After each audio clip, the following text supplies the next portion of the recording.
ವೀಕ್ಷಕರಿಗೆ ನಮ್ಮ ಚಾನೆಲ್ಗೆ ಮತ್ತೊಮ್ಮೆ ಆತ್ಮೀಯವಾದ ಸ್ವಾಗತ. ಇವತ್ತು ನಾವು ತೆಂಗಿನಕಾಯಿಯನ್ನು ಉಪಯೋಗಿಸಿಕೊಂಡು ಮನೆಯಲ್ಲೇ ಸುಲಭವಾಗಿ ತುಂಬ ರುಚಿಯಾದ ಒಂದು ಪುಡ್ಡಿಂಗನ್ನು ಯಾವ ರೀತಿಯಲ್ಲಿ ಮಾಡುವುದು ಎಂದು ತಿಳಿದುಕೊಳ್ಳೋಣ. ಇದು ಕೇವಲ 3 ಇಂಗ್ರೀಡಿಯೆಂಟ್ಸ್ ಸಾಕು ಮಾಡಲು ಮತ್ತು ಮಾಡುವುದು ಕೂಡ ತುಂಬಾ ಸುಲಭ. ಒಂದು ಅರ್ಧದಷ್ಟು ತೆಂಗಿನಕಾಯಿಯನ್ನು ತುರಿದುಕೊಂಡು ಮಿಕ್ಸಿ ಜಾರಿಗೆ ಹಾಕಿಕೊಂಡು ಸ್ವಲ್ಪ ನೀರು ಹಾಕಿ ಗ್ರೈಂಡ್ ಮಾಡಿಕೊಂಡು ತೆಂಗಿನಕಾಯಿಯಿಂದ ಹಾಲು ತೆಗೆದುಕೊಳ್ಳಬೇಕು. ಮೊದಲು ತೆಂಗಿನಕಾಯಿಯನ್ನು ತುರಿದು ಗ್ರೈಂಡ್ ಮಾಡಿಕೊಂಡು ಈ ರೀತಿ ಸೋಸಿಕೊಳ್ಳಬೇಕು. ಹಾಲು ಸಪ್ರೇಟ್ ಮಾಡಿ ತಿರ್ಗಾ ಅದನ್ನು ಮತ್ತೊಮ್ಮೆ ಮಿಕ್ಸಿ ಜಾರಿಗೆ ಹಾಕಿಕೊಂಡು ಎರಡನೇ ಬ್ಯಾಚಿನ ಹಾಲು ಕೂಡ ತೆಗೆದುಕೊಳ್ಳಬೇಕು.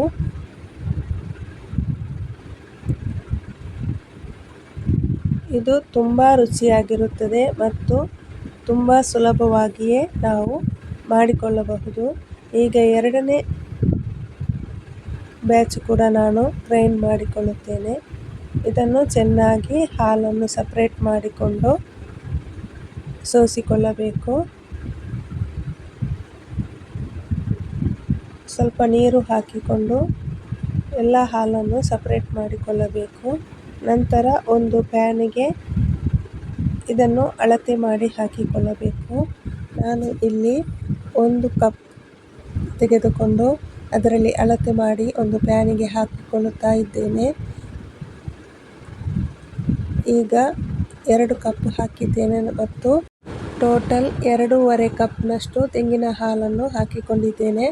ಅದಕ್ಕೆ 3/4 ಕಪ್ನಷ್ಟು ಕಾರ್ನ್ಫ್ಲೋರ್ ಹಾಕಿ ಚೆನ್ನಾಗಿ ಮಿಕ್ಸ್ ಮಾಡಿಕೊಳ್ಳುತ್ತೇನೆ. ನಂತರ ರುಚಿಗೆ ಬೇಕಾದಷ್ಟು ಸಕ್ಕರೆ ಹಾಕಿಕೊಳ್ಳಬೇಕು. ನಾನು ಇಲ್ಲಿ 1 ಕಪ್ನಷ್ಟು ಸಕ್ಕರೆ ಹಾಕಿಕೊಂಡಿದ್ದೇನೆ. ತುಂಬ ಸಿಹಿಯಾಗಿ ಮಾಡುವುದಿಲ್ಲ, ಹಾಗಾಗಿ 1 ಕಪ್ನಷ್ಟು ಸಕ್ಕರೆಯನ್ನು ಹಾಕಿಕೊಂಡಿದ್ದೇನೆ. ಈಗ ಗ್ಯಾಸ್ ಆನ್ ಮಾಡಿ ಇದನ್ನು ಚೆನ್ನಾಗಿ ಕಲಸಿಕೊಂಡು ಮೀಡಿಯಮ್ ಟು ಲೋ ಫ್ಲೇಮ್ನಲ್ಲಿಟ್ಟು ಚೆನ್ನಾಗಿ ಮಿಕ್ಸ್ ಮಾಡಿಕೊಂಡು ಸೌಟಿನಲ್ಲಿ ಕೈ ಆಡಿಸುತ್ತಾ ಇರಬೇಕು. ಕಾರ್ನ್ಫ್ಲೋರ್ ಹಾಕಿರುವುದರಿಂದ ಬೇಗನೆ ಗಟ್ಟಿಯಾಗುವ ಚಾನ್ಸಸ್ ಇರುತ್ತದೆ, ಹಾಗಾಗಿ ಸೌಟನ್ನು ತಿರುಗಿಸುತ್ತಾನೆ ಇರಿ.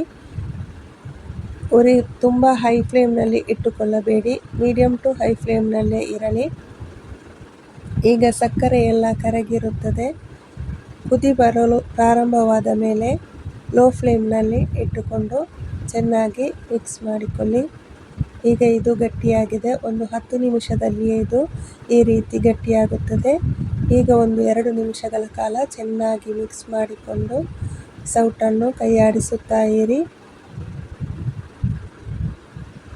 ವೀಕ್ಷಕರೇ, ನಿಮಗೆ ನಮ್ಮ ಚಾನೆಲ್ನಲ್ಲಿ ಬರುವ ರೆಸಿಪಿ ವಿಡಿಯೋಗಳು ಇಷ್ಟವಾದರೆ ನಮ್ಮ ಚಾನಲನ್ನು ಸಬ್ಸ್ಕ್ರೈಬ್ ಮಾಡಿ ಸಪೋರ್ಟ್ ಮಾಡಿ. ಈಗ ಸಣ್ಣ ಸಣ್ಣ ಬೌಲುಗಳನ್ನು ಇಟ್ಟುಕೊಂಡು ಅದಕ್ಕೆ ಹಾಕಿಕೊಳ್ಳಿ. ಇರುವ ಪುಡ್ಡಿಂಗನ್ನು ಒಂದು ದೊಡ್ಡ ಬೌಲಿಗೆ ಕೂಡ ಹಾಕಿಕೊಂಡಿದ್ದೇನೆ. ಈಗ ಇದನ್ನು ತಣ್ಣಗಾಗಲು ಹಾಗೆಯೇ ಇಟ್ಟು ಬಿಡಿ.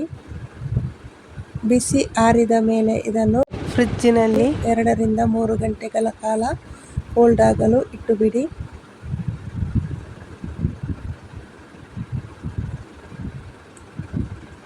ಈಗ 2 ಗಂಟೆ ಕಳೆದಿದೆ.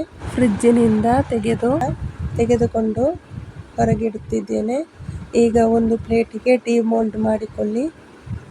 ಈಗ ತುಂಬ ರುಚಿಯಾದ ಮತ್ತು ಮನೆಯಲ್ಲೇ ಸಿಗುವ ಇಂಗ್ರೀಡಿಯೆಂಟ್ಸ್ಗಳನ್ನು ಉಪಯೋಗಿಸಿಕೊಂಡು ಮಾಡುವಂತಹ ಒಂದು ಈಸಿ ಕೋಕೋನಟ್ ಪುಡ್ಡಿಂಗ್ ನಿಮಗೆ ತಿನ್ನಲು ರೆಡಿಯಾಗಿರುತ್ತದೆ.